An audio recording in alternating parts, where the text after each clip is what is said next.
Alright guys, so this will be another, I guess, video explaining some of the things that have been going on with Mavic.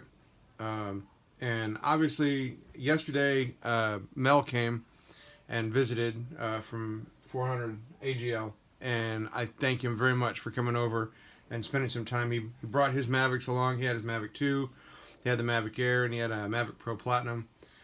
And I got a chance to take the Pro Platinum and look at it and compare it to this one to see not only what it's going to look like size wise and you know, and to compare some of the features to the drone to make sure that I'm getting all the right stuff, and I'm you know, it's going to look like it should.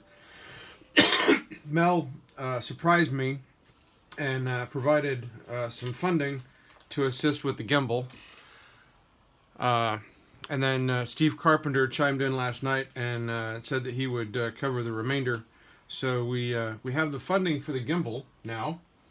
And as soon as I can figure out how to force this into the PayPal card, somehow I'll get that gimbal on order and brought to fruition. So obviously, knowing that, I decided to start doing some research as to what's all involved in getting the gimbal in place. And because the gimbal was gone, the only thing I had left to the gimbal was the dampener board, which was damaged, and the upper control board, which was useful to me because a couple of things I discovered. One, I had taken the fan plug and I had plugged it into the power board, but it actually goes into the ESC board, so I got that plugged in the way it's supposed to. There was a piece of the old plug still jammed in there, which is the reason why it never fit in the first place, which I figured, okay, if it doesn't fit, it doesn't go in there. But got that fixed and mounted, so it's in place. The other thing that I noticed was that this particular board here, you know, when it mounts on here, it plugs in to that connector. This actually fits up underneath here, and this board, the plugs come through these slots.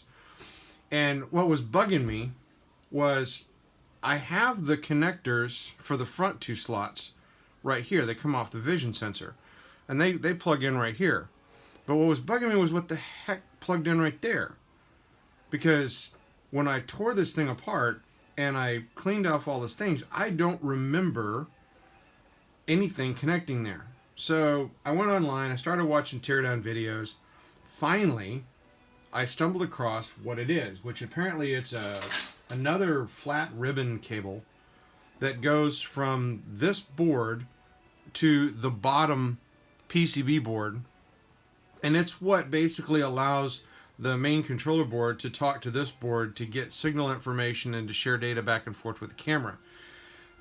It's what, you know, helps it focus and determine, you know, its orientation, etc. So there's actually 3 cables that go to the main PCB board that come up here. And obviously I don't have those. So of course, naturally, I went online, I started looking for flex cables, and everything I found was flex cables for repairing the gimbal. I could not, for the life of me, find the flex cable that they were describing that goes down underneath all this mess and plugs into the PCB board. But I am not one to be deterred, and so I found it.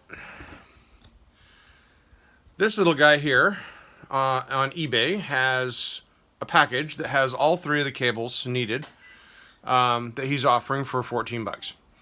So that's my next acquisition, is to try to get those cables, because without those I can plug the gimbal up and I can plug all this other stuff up, but it will never do anything because there's no brain talking to the gimbal to tell it or receive information as to what to do. So that being said, that's one of my next concerns, is to acquire that. I will, of course, you know, either one, I'll try to do it myself, or two, if anybody has $14 burning a hole in their pocket, feel free to let me know. You can send it to my PayPal, and I will have the parts ordered immediately upon receipt. I mean, literally immediately upon receipt, so that I can get them here fast and try to get this put back together. One thing I did do, though, is that, you know, I have the gimbal cover that I got from James, who does all the stickers for Ken. And this is one of the gimbal covers that actually has the stabilizer for the gimbal built into it. Mel didn't have that for his Platinum, and so I showed it to him, and he played around with it and really liked it.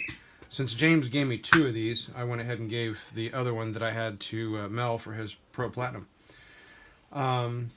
Aside from that, that's basically where I stand right now. I have parts that are still in transit, which I mentioned before. That front compass board is still in transit, and the posts that physically go through here that hold the front arms on and allow them to lock in place, those are still in transit. Can't really do anything more with this drone until they get here. I know that the part of the antenna connectors that I plugged into the bottom are in the wrong slots. I watched one of the videos and realized I plugged them in the wrong slot. So I'm going to have to tear open the bottom again, not only to do this new cable that I didn't know about, but also to start fixing that and be able to take the front motor antenna connections and plug them up as well. So yeah, that's where we stand now. Obviously I'm not going to use this, but I'm going to keep it as a backup. The board itself is still good. So if I don't end up using this, I may actually take this board off separately and sell that on eBay. Might get $14 for it. You never know. Anyway, I will give you guys more updates as the parts come in. And again, I want to seriously thank Mel at 400 AGL for stepping up and helping us out with the gimbal. That is a massive, massive thing, sir. And I cannot thank you enough for helping us out with that. So we have a conundrum as to what we want to call this. The Phantom 4 is nicknamed the Lead Sled now, because the F4 Phantom, its moniker was called the Lead Sled. So we've named the Phantom 4 Pro in the app is now called the Lead Sled. This one has an option for 2 names. We have Tomcat, which is Maverick, Top Gun. He flew an F-14 Tomcat. So Tomcat, that was one of the options. Keeping with my idea of naming it after aircraft, such as the Goonie Bird, etc. But because I Am Wedge donated, I think, the majority of the funds that we invested in this, the other thing that we had considered doing was I Am Wedge, Wedge Antilles, the Death Star, his call sign was Red 2. We were thinking about naming it Red 2. So, in the comments, feel free to put in your 2 cents, but we're stuck between Tomcat and Red 2. If we do the Tomcat, then obviously I'm going to have to get some stickers on it to do the Tomcat thing. I was thinking the skull and crossbones, you know, that they have on the tail, and you know, maybe some stripes. But if we go with the Red 2, big giant huge rebel insignia on it someplace, most definitely. Or as my youngest son said, a red stripe. Needless to say, feel free to throw in your comments, your ideas, your impressions. I don't do any Marx Brothers impressions, though. It's just not funny anymore. And I will talk to you guys as we continue. So thank you very much. Have yourself a fantastic week. And stay tuned for the next update. Bye.